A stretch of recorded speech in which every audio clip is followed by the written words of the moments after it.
નમસ્કાર, the debate show સાથે હું છું દેવાંશી. એજ્યુકેશનની વાત કરવી છે. શિક્ષણના મુદ્દા પર છેલ્લા કેટલાય દિવસથી ઘણી બધી ચર્ચાઓ થઈ. ચર્ચાઓ કરતાં પણ ઘોંઘાટ થયો, બૂમાબૂમ થઈ અને પછી છેલ્લે કોના પર ઢોળી દેવું, કદાચ એના માટે આ બાકીની બધી ચર્ચાઓનો અંત ત્યાં આવીને ઊભો છે. અને એટલા જ માટે સમજવું છે કે એક અધિકારી જો હિંમત કરે છે કે સરકારી વ્યવસ્થામાં આટલી ત્રુટિ છે, શિક્ષકો આટલું ધ્યાન નથી આપી રહ્યા, આ જગ્યાએ આપણે કશુંક સારું કરી શકીએ, શિક્ષણની પરિસ્થિતિ ખરાબ છે એવું ધ્યાન દોરવાની કોઈ હિંમત કરી તો એણે ભૂલ તો કરી નથી નાખી. અને એટલા જ માટે એક અધિકારીએ લખેલું સત્ય એની ભૂલ ન સાબિત થવું જોઈએ અને એના કારણે બાકીના અધિકારીઓની હિંમત ન ડગાવી જોઈએ કે કશું સાચું ન કહી શકે. પ્રવેશોત્સવનો મૂળ આશય જો છલકીને બહાર આવતો હોય તો એમાં કોઈને વાંધો શું હોવો જોઈએ? આ વિષય પર વાત કરવી છે. ભારતીય જનતા પાર્ટીમાંથી રાજુભાઈ દેસાઈ જોડાયા છે, કોંગ્રેસમાંથી ડોક્ટર નિકુલ પટેલ જોડાયા છે. રાજુભાઈ, બહુ જ સ્વાભાવિક રીતે આપણે મોટા ભાગે એજ્યુકેશનની ડિબેટમાં તમે અમારી સાથે જોડાવ છો અને એટલે જ મને નથી ખબર કે તમારી પાસે શું જવાબ હશે, પણ મારે એ સમજવું છે કે એક અધિકારી જો દિશા નિર્દેશ કરે છે અથવા આંગળી બતાવે છે કે આ સમસ્યાઓ છે, તો આપણે એને સુધારવા પર ફોકસ ન કરવું જોઈએ, ખાલી એને જ મૂર્ખ સાબિત કરી દેવાની હોડમાં લાગી જવા કરતા. દેવાંશબેન, પહેલા તો આ જે વિષય તમે જમાવટમાં લીધો અને ચર્ચા આપણે કરીશું તો ઘણા બધાને જે મગજની અંદર પ્રશ્નો છે એ સોલ્વ થઈ જશે. સૌપ્રથમ કોઈ પણ ગુજરાત સરકારના કોઈ પણ અધિકારી કોઈ પણ વર્ગ પર હોય અને જ્યારે એ ગુજરાતની પ્રગતિ વિશે અને ગુજરાતના વિકાસની અંદર ક્યાંય ત્રુટિ અને ક્યાંય પૂરતા માટેનું સૂચન આપતા હોય તો આવકારીએ છે. રાજ્ય સરકાર એના ઉપર ભૂતકાળની અંદર પણ કામ કરેલું છે અને ભવિષ્યમાં પણ કરતી રહેશે, એટલે આવકારીએ છે. રહી વાત બીજી કે કોઈ પણ અધિકારી હોય તો એની એંગલ હોય કે કેવી રીતે એને રજૂઆત કરવાની છે, કેવા પ્રશ્નોની ચર્ચા કરવાની છે, કેવી આખા વિષયને આપણે દેવાંશબેન સમજીએ તો મારી જ્યારે હું વારંવાર આ વિષય પર ડિબેટ કરેલી છે અગાઉ પર, આજે એક કાર્યક્રમ પ્રવેશોત્સવ કાર્યક્રમ આખા ગુજરાતની અંદર સિવાય કે બિપરજોય વાવાઝોડાના કારણે અમુક જિલ્લામાં રદ કરવામાં આવ્યો હતો. 13 અને 14 જૂને પ્રવેશોત્સવ કાર્યક્રમ યોજાયો તમામ જિલ્લાઓની અંદર અને તમામ શાળા શિક્ષક આચાર્ય બધા થનગનાટથી આખા પ્રવેશોત્સવની તૈયારી તત્કાલીન મુખ્યમંત્રી શ્રી નરેન્દ્રભાઈએ જ્યારથી શરૂઆત કરી એ પરંપરા આપણે ગુજરાત સરકાર અત્યારે હાલ નિભાવી રહી છે અને સફળતા પણ મળી છે. આપણને 100% નામાંકન તરફ જઈ રહ્યા છે. આ એવા વિસ્તાર છે અંબાજીથી ઉમરગામ કે જેની અંદર પ્રવેશોત્સવ કાર્યક્રમ શરૂઆત પહેલાનો સમય એક નાનકડું ઉદાહરણ આપીશ કે નામાંકનની અંદર 70 થી 75% રેશિયો હતો. 100માંથી 70% જે વિદ્યાર્થીઓના નામાંકન થતા હતા એ 70%માંથી 35% ડ્રોપ આઉટ એટલે 50% વિદ્યાર્થીઓ સળંગ શિક્ષણ વિદ્યાર્થીઓ અગાઉના ધોરણમાં ક્યાંક ને ક્યાંક કોઈ પણ કારણથી છોડી દેતા.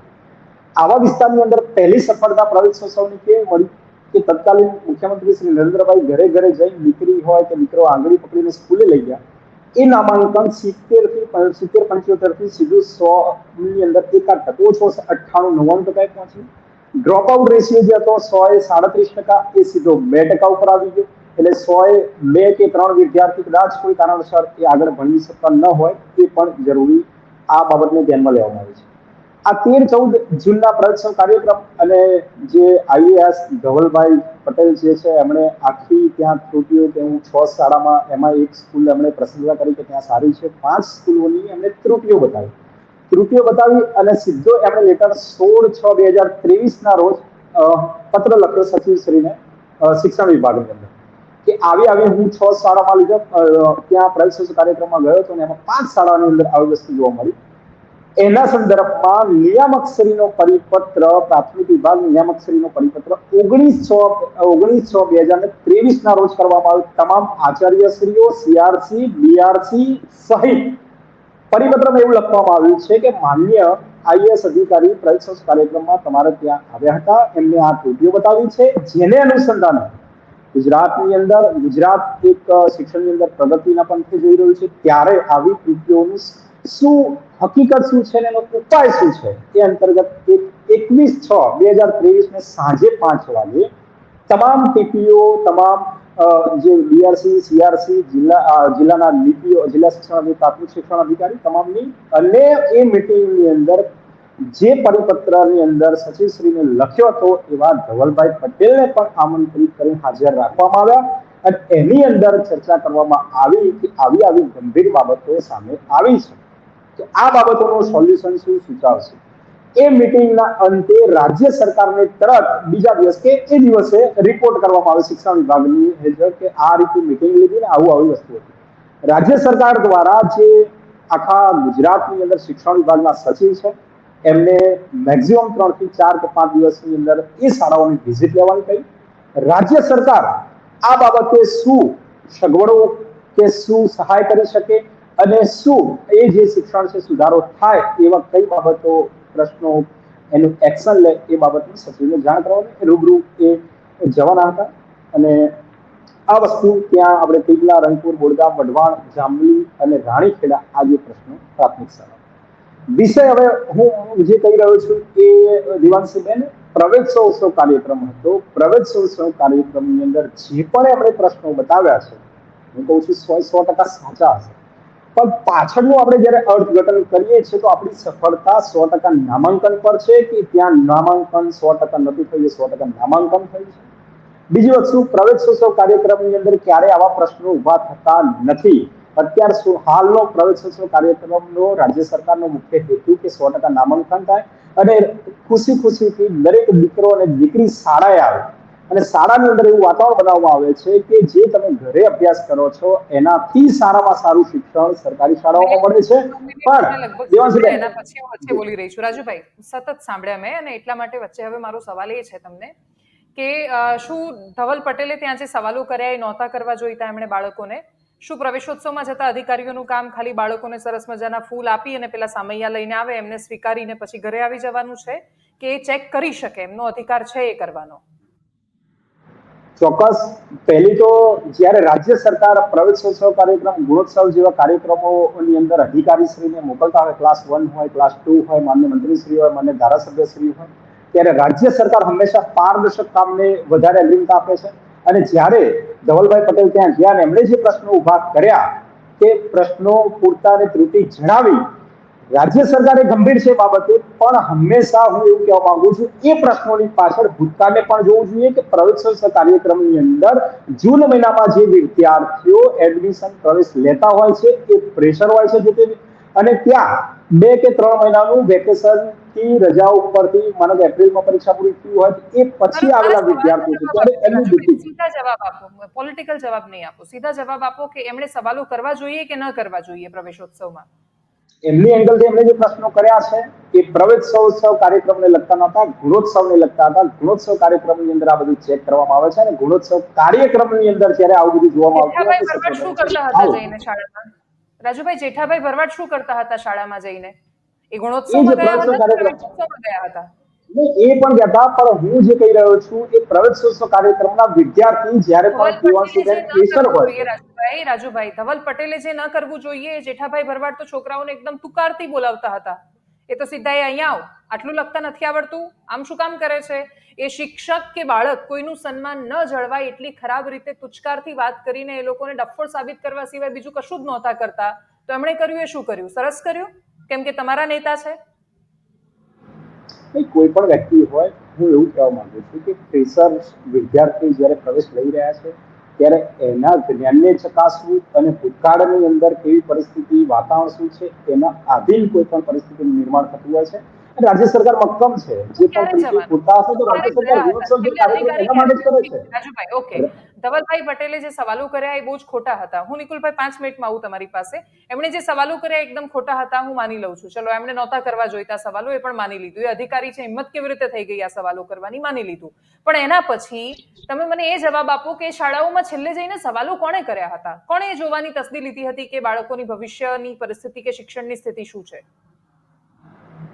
એ જ પટ્ટો છે અંબાજી. હું એ જ કહેવા માંગી રહ્યો છું કે રાજ્ય સરકાર આખા ગુજરાતની અંદર, કોઈ પણ જિલ્લો હોય, રાજ્ય સરકાર આખા ગુજરાતની અંદર દરેક જિલ્લાના શિક્ષણને અપગ્રેડ કરવા માટે વિદ્યા સમીક્ષા કેન્દ્ર જેવું ત્યાં આપણે આખા ગાંધીનગર, આખા ભારત દેશની અંદર રોલ મોડલ છે, ત્યાંથી આખા ડેટા એના સેવ છે.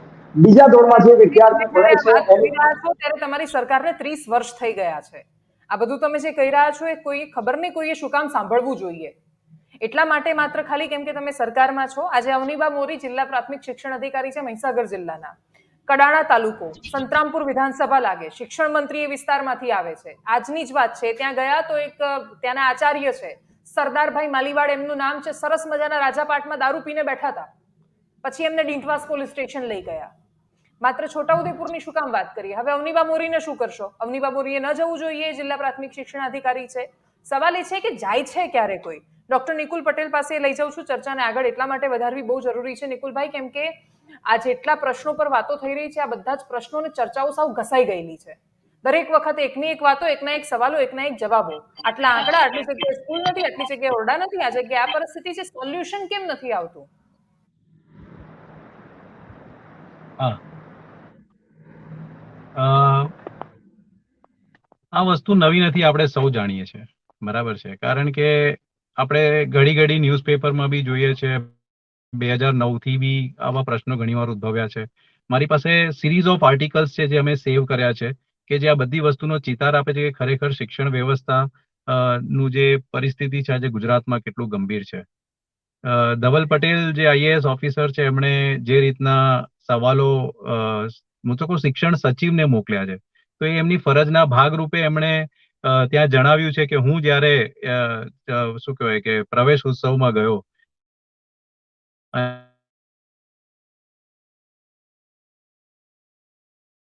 ભાગ કર્યું છે, તો એમાં કોઈ પણ જાતનું વાદ વિવાદ કે કશું હોવું જોઈએ નહીં. કોઈ બી વ્યક્તિ જ્યારે સરકારી સિસ્ટમમાં પોતાના અભિપ્રાય આપીને સરકારનું ધ્યાન દોરે છે, તો સરકાર નહીં, સિસ્ટમની દરેકની પ્રાથમિકતા છે કે એના પર શું સોલ્યુશન્સ હોય એના માટે કામ કરવા માટે આવે. પરંતુ જે રીતના સમગ્ર ઘટનાક્રમને જે લેવામાં આવી રહ્યો છે, તો મને એવું લાગી રહ્યું છે કે શિક્ષણ પ્રત્યે સરકારની જે સંવેદનશીલતા સામે પ્રશ્નાર્થ ચિહ્ન ઉભા થઈ રહ્યા છે. કારણ કે આ પરિસ્થિતિ કોઈ એક જ સ્કૂલની નથી, આખા ગુજરાતના પૂર્વ પટ્ટીની અંદર આવતી શાળાઓની આ પરિસ્થિતિઓ છે.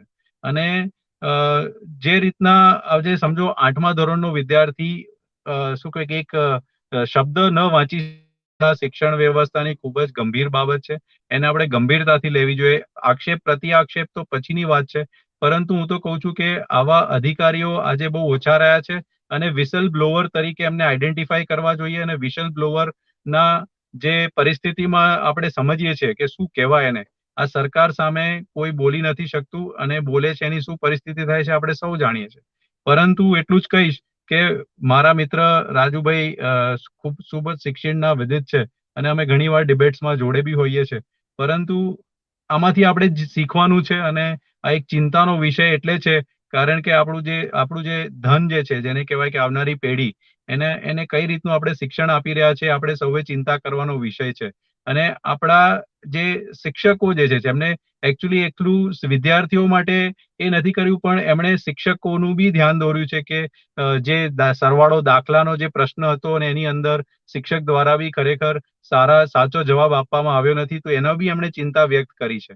તો આ સમગ્ર ઘટના જે છે એનું તલસ્પર્શી તપાસ કરીને આપણી જે બી, હું તો એવું બી કહું છું કે પ્રવેશ ઉત્સવ, ગુણોત્સવ એ બધા પેરેલલ એક્ટિવિટી છે જ. કારણ કે ભારતીય જનતા પાર્ટીના બી સમજી લો કે મંત્રીઓ કે જે લોકો બી આવી સ્કૂલોમાં જતા હોય, તો હું તો કહું છું એ આપણા માટે મોકો છે કે આપણે ત્યાં જઈને ત્યાં શું પરિસ્થિતિ છે, આપણે રેગ્યુલર તો નથી જઈ શકતા, તો એનું લિસ્ટ બનાવીને જો 30 વર્ષમાં એમણે કામગીરી કરી હોત ને, તો કદાચ આપણે આપણી બધી શાળાઓ આજે શું કહેવાય કે જે આપણે કહેવાય ને કે ક્વોલિટી એજ્યુકેશનની જે આપણે વાત કરીએ છીએ ને, એવી બધી શાળાઓ કદાચ આપણી થઈ ગઈ હોત. પરંતુ પ્રવેશ ઉત્સવ ને ગુણોત્સવ ફક્ત ને ફક્ત એક મર્યાદિત કાર્યક્રમના ભાગરૂપે તમે જોયું હશે કે ત્યાં જઈને ઉત્સવ કરી અને બધા પાછા ઘરે આવે છે, અને કોઈ પણ જાતના ઇમ્પ્રુવમેન્ટના સ્ટેપ્સ લેવાતા નથી, એ આપણું સ્પષ્ટ થઈ ગયું છે.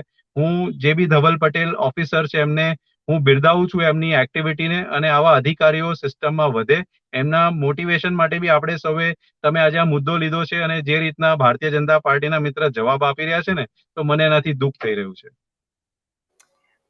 રાજુભાઈ, એકચ્યુઅલી પેશન્સ પૂરું થઈ જાય અમુક સમય પછી. તમે વારંવાર અમુક વિષયો પર બહુ જ ગંભીરતાથી એવું ઈચ્છતા હોવ કે ઘસાઈ ગયેલી કેસેટની જેમ આપણે એકના એક સવાલોને એકના એક જવાબોમાંથી બહાર આવીને એવી કોશિશ કરીએ કે કશુંક બદલાય.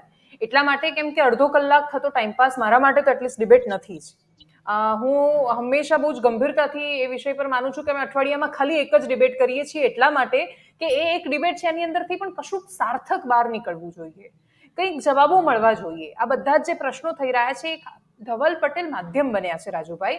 તમે એ સમજો કે એ વ્યવસ્થાઓ પર કોઈ બોલતું જ નહોતું, ભયાનક પરિસ્થિતિ હતી. મારો સવાલ એ છે કે ભારતીય જનતા પાર્ટીના નેતા શંકરભાઈ રાઠવા ત્યાંથી બહુ લાંબો પત્ર લખે છે ગઈકાલે, અને ગઈકાલે મુખ્યમંત્રીને ઉદ્દેશીને લખેલા પત્રમાં એવું લખે છે કે ખાણ ખનીજ વિભાગની તપાસ કરાવો, બીઆર ધ્રુવ અને ધવલ પટેલની સંપત્તિ ચેક કરાવો, એમની પાસે આટલા રૂપિયા ક્યાંથી આવે એ બધી તપાસ કરાવો, એ ખાણ ખનીજ પર કેમ નથી બોલતા એ કરાવો. શું આ ટાઈમિંગ ખોટો નથી? દેવાંશીબેન, કોઈ પણ વ્યક્તિ જ્યારે પોતાના વિચારો જે તે રજૂ કરતા હોય એના પોતાના વ્યક્તિગત હોય છે. જ્યારે હું અહીંયા તમને જેમ કહ્યું કે આ ડિબેટની અંદર કોઈ સાર્થકતા, તો એ જ વિશે હું ચર્ચા કરી રહ્યો છું કે આપણે જે તાત્કાલિક એમણે 16 જૂન 2023 લેટર લખ્યું છે અને 19 જૂન 2023 એમને હાજર મિટિંગ રાખીને આખી એમની ઉપસ્થિતિમાં આપણે મિટિંગ લેવામાં આવી, માન્ય સચિવશ્રીને બધા જ ભેગા થઈને.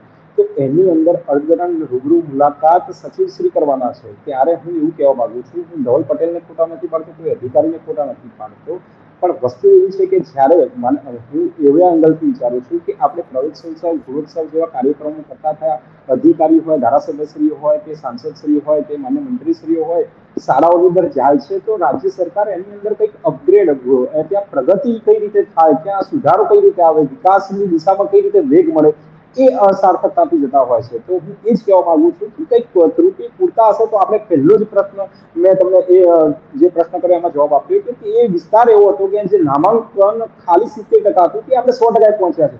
તો આ પ્રવેશોત્સવ, ગુણોત્સવ ને આવા અધિકારીઓના કારણે જ થયું હશે, હું એમને બિરદાવું છું. તો આગામી સમયની અંદર ત્યાં આ જે પણ પ્રશ્નો છે એને રાજ્ય સરકાર ગંભીરતાથી વિચારી રહી છે, અને વિદ્યા સમીક્ષા કેન્દ્ર એક એવું માધ્યમ છે કે તેની અંદર 100% આપણે જે પણ ત્રુટિ હોય એ પૂરતા કરવાની છે, અને જે ગત પડતી હોય એ પણ રાજ્ય સરકાર મક્કમતાથી એની ઉપર કામ કરી રહી છે. મારો કહેવાનો ભાવ આની નેગેટિવ, નકારાત્મકતાથી નથી લીધું રાજ્ય સરકારે, નહીંતર આ મિટિંગ ન લીધું હોય, સચિવશ્રીને ત્યાં રૂબરૂ મુલાકાત વિશેની સૂચના કરી હોય. તો કહેવાનો ભાવ એવો છે કે ક્યારે પણ જે પણ અધિકારી હોય, વર્ગ 2 હોય, વર્ગ 1 ના અધિકારી હોય, કોઈ પણ ક્લાસ 1 કે ક્લાસ 2 ના અધિકારી હોય, જ્યારે સૂચન કરતા હોય છે આવકાર્ય હોય છે. પ્રશ્ન ખાલી ધવલ પટેલ ખાલી એક બેઝ છે ચર્ચાનો, અને એમણે કરેલી 6 ગામની મુલાકાત એ પણ માત્ર એક પાયો છે કે હાશ આટલા સમય પછી કોઈક તો છે કે જે વિચારી રહ્યું છે કે નહીં, આ બધા ક્ષેત્રોના શિક્ષણ પર ધ્યાન આપવું પડશે, કે ત્યાં તમે આટલું નામાંકન થઈ ગયું ને એટલે શું કામ આટલા બધા ઉત્સવો? ના નથી પાડતા, તમે પ્રવેશોત્સવ કરો, ગુણોત્સવ કરો, પણ એ દરેક વાતમાં ઉત્સવ નથી હોતો. એમાં એનો આશય હોય છે કે કશુંક નકારાત્મક છે એ જો નજરમાં આવે છે તો એને દૂર કરી અને કશુંક સારું થાય. પણ એમાં 30 વર્ષ થયા રાજુભાઈ, તમે કદાચ એ શબ્દ ખબર નહીં બીજો આવતો નથી, પણ બેઝિકલી શિક્ષણની પથારી ફેરવી દીધી છે. તમે ગામડાઓમાં જઈને શાળા જુઓ, તમને એક ઇમારત માટે સંઘર્ષ કરવો પડે છે રાજુભાઈ. એક પ્રાથમિક શાળામાં જો છત ન હોય અને પેલા ધક્કા ખાઈ જાય તેના આચાર્ય, પણ એની છત મંજૂર થતા સમય લાગે. દર થોડા દિવસે શિક્ષણને પ્રયોગશાળા બનાવી દીધી છે. ભાજપ માટે ગુજરાત પ્રયોગશાળા છે, પણ રાજકીય પ્રયોગો કરો ને ભાઈ. શિક્ષણમાં શું કામ દર થોડા દિવસે પ્રયોગો કરવાના, ને એવા પ્રયોગો કે ઘડીકમાં કશુંક નવું લાવવાનું, પછી એવું કહેવાનું કે નહીં આ તો બરાબર નથી, આમાં થોડું કામ કરીશું એટલે પછી પેલું લાવીશું. પણ એમાં તમે શિક્ષણની સાથે શું કરી રહ્યા છો? અને ખાસ તો એ ગામડામાં જ્યાં વિકલ્પો નથી, ત્યાં મા બાપ, હું એ પ્રદેશ, જે છોટાઉદેપુરની એ પ્રદેશોની વાત થાય છે કે જ્યાં મા બાપ પોતાની રોજગારી માટે, પેટીયું રળવા માટે કચ્છ કાઠિયાવાડ મજૂરીએ જાય છે. દાહોદમાં ભણતા લોકો અહીંયા અમદાવાદની કન્સ્ટ્રક્શન સાઇટ પર કામ કરે છે. એ ઘોડિયામાં નાનું છોકરું લઈને સુઈ જાય છે તો ક્યારેય એવું નથી વિચારતા. એવું જ વિચારે છે કે નહીં, મારા છોકરાને હું મજૂર નહીં બનવા દઉં, હું એને બીજું કંઈક કરાવીશ. પણ ધવલ પટેલે જે વાક્ય લખ્યું ને કે આપણે સુનિશ્ચિત કરીએ છીએ કે મજૂરનો છોકરો મજૂરી જ કરવો જોઈએ, બહુ જ બધા સવાલો છે ત્યાં. ખાલી શિક્ષક પણ જવાબદાર નથી, ત્યાં વાલી દારૂ પીવે છે, દારૂ પીધા પછી એને મળતી જે શિષ્યવૃત્તિ છે એ બાળકના ભણવા પાછળ નથી વાપરતો, વાલીમાં પોતાનામાં જાગૃતિ નથી એજ્યુકેશનની. તો આ બધા પ્રશ્નો સરકાર નહીં સમજે તો કોણ સમજશે રાજુભાઈ? બેન, તમે કહ્યું એ રીતે ક્યારે પરિસ્થિતિ અને વાતાવરણ પણ ભાગ ભજવતું હોય છે. એ જ શાળાઓની અંદર 27, એ જ વિસ્તારની અંદર 27 વર્ષમાં તમે જે કહી રહ્યા છો કે શું આપણે બદલાવ શું લાવે, સફળતા શું છે, એ પણ હું તમને જણાવી દઉં કે ગુજરાતની વાત કરીએ તો ગુજરાતની અંદર છેલ્લા 4 વર્ષની અંદર 11 લાખ વિદ્યાર્થીઓનું એડમિશન ખાનગીમાંથી સરકારી શાળામાં, છેલ્લા 2 વર્ષની અંદર 4 લાખ, છેલ્લા 1 વર્ષની અંદર 96,000 જેટલા, એ પણ આપણે જોયું. ત્યાં મેડિકલ કોલેજો, જે વિદ્યાર્થીઓ વિજ્ઞાન પ્રવાહમાં જવાની કોઈ સુવિધાઓ નથી, ત્યાં મેડિકલ કોલેજો આપણે 9 જેટલી ઊભી કરી, નર્સિંગ કોલેજો 15 જેટલી, એન્જિનિયરિંગ 6 જેટલી કોલેજો ઊભી કરી છે. સાયન્સની સ્કૂલ નથી ખોલી, પ્રાઇવેટ જ છે. અમદાવાદમાં નથી સાયન્સની સ્કૂલ, તો ગવર્મેન્ટ સ્કૂલ ક્યાં છે સાયન્સની? બેન, ત્યાં ગ્રાન્ટીન એડ શાળાઓ ઘણી બધી છે અને મેડિકલ કોલેજો નવ ગણાવી એ વિજ્ઞાન પ્રવાહ વિદ્યાર્થીને ખબર જ નહોતી. રાજ્ય પણ ત્યાં સરકાર પ્રોફેસર હંમેશા નથી હક પર જ રાજુભાઈ. માનતી હતી. રાજુભાઈ પ્રોફેસર નથી. તમે સિવિલમાં જઈને પૂછજો, આપણી આજે જે બીજે મેડિકલ કોલેજ છે ને ત્યાં એ લોકોને દર થોડા દિવસે ટ્રાન્સફર કરે છે. એટલે અહીંયા ચેકિંગ આવવાનું હોય તો પેલા પ્રોફેસરની ટ્રાન્સફર જામનગર થઈ જાય, પછી ત્યાંથી એને વડનગર મોકલે, પછી ત્યાંથી બીજી કોલેજમાં મોકલે. આ બધા પ્રશ્નો એવા નથી. આમાં કેવું રાજુભાઈ કે આ બધા તમે એ પ્રોફેસરની સાથે જઈને ક્યારેક વાત કરો તો તમને ખબર પડશે કે એ લોકો એટલા ફ્રસ્ટ્રેશનમાં છે કે એ લોકો જે ડોક્ટર બહાર પાડી રહ્યા છે ડોક્ટર ખબર નહીં શું કરશે. આ બધા બહુ જ ગંભીર પ્રશ્નો છે. ખાલી આંકડા માટે શું કામ આપણે કરી રહ્યા છીએ એ જ નથી ખબર પડતી. તમારે કોને બતાવવાના છે આંકડા, કોને સાબિત કરવાના છે? કશું કર્યા વગર તો પણ જનતા ક્યાં માથે બેસાડે છે? 156 સીટ આપી છે. હવે કામ કરવા માટે આમાં કે જનતાને દેખાડો કરવાની જરૂર છે? આંકડામાં જે પાછળ પડ્યા છે એમાં જ અડધું તો આ થાય છે. ઠીક છે, ડોક્ટર નિકુલ પટેલ, છેલ્લો સવાલ મારો આ બધા વિષય પર. મને નથી ખબર આમાં વિપક્ષ શું કરી શકે. એક મનીષભાઈ દોશી છે જે દર થોડા દિવસે બિચારા શિક્ષણ પર વાત કરતા રહેતા હોય છે, પણ બહુ જાજુ પરિવર્તન આવતું નથી દેખાયું. તો શું એનો મતલબ એ સમજવો કે હવે કોઈ અવાજોની દરકાર નથી, કોઈને ગમે તેટલા ઉકળાટ કરવા હોય કર્યા કરે, બોલવું હોય બોલ્યા કરે, બાકી અમે શિક્ષણની વ્યવસ્થામાં કોઈ ફેરફાર નહીં કરીએ કેમ કે આ લોકો ભણી જશે તો એ બુદ્ધિ કરતા થશે, તર્ક કરતા થશે, અમને પ્રશ્નો કરશે અને એ પ્રશ્નો અમને મંજૂર નથી. હું મારો પોતાનું ઉદાહરણ આપીશ. હું મહારાજા સયાજીરાવ યુનિવર્સિટીમાં સેનેટ મેમ્બર છું અને સેનેટ મેમ્બર તરીકે જ્યારે મેં પ્રશ્નકાળ દરમિયાન મારા 10 મિનિટમાં મેં સરકારના પ્રતિનિધિઓને સરકારને સવાલ પૂછ્યો કે આ યુનિવર્સિટીની અંદર 700 શિક્ષકોની જગ્યા ખાલી છે અને 1400 નોન ટીચિંગ કર્મચારીઓની જગ્યાઓ ખાલી છે, તો ગુણવત્તા સભર શિક્ષણની આપણે જે વાત કરીએ છીએ તો ક્યાં છે? અને જે રીતના યુનિવર્સિટીનો રેન્ક ઘટી રહ્યો છે, શું એ ચિંતાનો વિષય નથી? ભારતીય જનતા પાર્ટી પ્રેરિત સેનેટ મેમ્બરોએ કીધું કે સરકાર વિરુદ્ધ તમે કેમ બોલ્યા, અને જે રીતના સેનેટના ફ્લોર ઉપર અવાજ ઉઠાવીને મને કીધું કે તમે માફી માંગો, તો શું એક ચૂંટાયેલા પ્રતિનિધિને મારે સરકાર સામે મેં સવાલ ઉઠાવ્યો એટલે મારે માફી માંગવાની? મેં માફી નહીં જ માંગી અને મને છેવટે એ ફ્લોર ઉપરથી સસ્પેન્ડ કરવામાં આવ્યો બેન. એટલે જ્યારે બી કોઈ સવાલ ઉઠાવે છે સરકાર સામે તો એની પરિસ્થિતિ શું થાય છે આ એક ઉત્તમ ઉદાહરણ છે. ત્યાર પછી આજે આ યુનિવર્સિટીની અંદર 700 કર્મચારીઓને એક સાથે કોન્ટ્રાક્ટના હવાલે કરવામાં જઈ રહ્યા છે, એનો અમે આંદોલન કરી રહ્યા છે. પરંતુ ઉપરથી છે, પરામર્શ ચાલે છે, સરકારનો નિર્ણય છે, એમ કરીને જે રીતના શિક્ષણ વ્યવસ્થાને જે સ્તરને આજે ખલાસ કરવામાં જે પ્રયત્ન થઈ રહ્યો છે એ ખૂબ જ ગંભીર બાબત છે અને એને ગંભીર નોંધ લઈને જ્યારે બી અમારા તરફથી અમે રજૂઆત કરવાની હોય છે અમે કરીએ છીએ. પરંતુ કાનમાં કોઈ પૂમડા નાખીને બેઠું હોય ને એને સાંભળવા માટેનો પ્રયત્ન બી તમે કરાવો તો આ નથી સાંભળતા. અને શિક્ષણની જ્યારે આપણે વાત કરીએ તો ગ્રાન્ટીન એડ અને ગવર્મેન્ટ સંસ્થાઓનું જે રીતના પતન થઈ રહ્યું છે ને, તો મને એવું લાગી રહ્યું છે કે આવનારા દિવસોમાં ભણવા માટે બી આપણે જે રીતના લોકો બહાર જાય છે ત્યારે એજ્યુકેશન લોન લે છે ને, મને વિશ્વાસ છે કે આવનારા થોડા વર્ષોની અંદર તમારે ગુજરાતમાં બી ભણવું હશે ને તો તમારે એજ્યુકેશન લોન લઈને ભણવું પડશે. એ પછી પ્રાઇમરીથી લઈને છેક ઉચ્ચ શિક્ષણ સુધી. કારણ કે આજે પરિસ્થિતિ ખૂબ જ ગંભીર છે. સરકારની પ્રાથમિકતા શિક્ષણ હોવી જોઈએ પણ એ નથી. અને આપણે આએ દિન ન્યૂઝપેપરમાં આર્ટિકલ્સ વાંચીએ છીએ. આવા અધિકારીઓને હું સલામ વ્યક્ત કરું છું કે ભાઈ એમણે આવું ધ્યાન દોર્યું, અને જે લોકો બી ધ્યાન દોરે છે એમને તમે સાંભળો. હું તો કહું છું કે એ વિરોધ નથી કરી રહ્યા, એ તમને જણાવી રહ્યા છે હકીકત. તો એની સંવેદના સમજો અને એ તમે તમારો વિરોધ ના ગણો, પણ જે માનસિકતા છે ભારતીય જનતા પાર્ટીની, તો મેં કીધું એ પ્રમાણે મેં જો યુનિવર્સિટીમાં શિક્ષકના પ્રતિનિધિ તરીકે મેં જો સરકારનું ધ્યાન દોર્યું હોય કે અહીંયા આપણી પરિસ્થિતિ આવી છે તો મેં સરકારનો વિરોધ ના કર્યો કહેવાય. પણ તમે સરકારનો વિરોધ કર્યો છે અને માફી માંગો. હું તમને વિડીયો ક્લિપ બી મોકલી શકું છું એની. અને જે રીતના આખું પરિસ્થિતિ ઉદ્ભવીને તો મને પોતાને વેદના થઈને હું વિચારું છું કે આ શું થઈ રહ્યું છે. બરાબર છે. એટલે પ્રોફેસરોની તમે વાત કરી તો સાચી વાત છે. હું બી એક પ્રોફેસર છું ને જે રીતના આખું સરકારી સિસ્ટમનું શું કહેવાય કે તંત્ર ખાડે જઈ રહ્યું છે ને, તો મને આવનારા દિવસોમાં બહુ દુઃખ સાથે લાગણી વ્યક્ત કરું છું કે બહુ તકલીફ થાય છે આ બધી સાંભળીને. અને હું એટલું જ કહીશ, ભારતીય જનતા પાર્ટીના મિત્ર બેઠા છે, સરકારને બી તમારા માધ્યમથી જણાવવા માંગીશ કે ઇરિસ્પેક્ટિવ ઓફ પોલિટિક્સ, શિક્ષણ એક એવી વ્યવસ્થા છે કે જ્યાં આપણા દેશનું ભવિષ્યનું ઘડતર થઈ રહ્યું છે. અને આપણે જે વિશ્વ વિખ્યાત થવાની જે વાત કરી રહ્યા છે કે વિશ્વ ગુરુ બનવાની વાત કરી રહ્યા છે, તો એમાં બાળકોનો બહુ મોટો રોલ પ્લે થવાનો છે. અને એના માટે મૂળભૂત શિક્ષણની જે જરૂર છે, પાયાના બેઝથી તો જે શિક્ષકોની ઘટ છે, ઇન્ફ્રાસ્ટ્રક્ચરની ઘટ છે, હવે 30 વર્ષ થયા ને ત્યાર પછી બી જો આપણે શિક્ષણ વ્યવસ્થા પર આવી ચર્ચા કરતા હોય ને તો હું પોતે બી બહુ દુઃખી છું, વ્યથિત છું. એટલે અમે અમારો પ્રયત્ન કરીશું અને કરતા રહીશું બેન.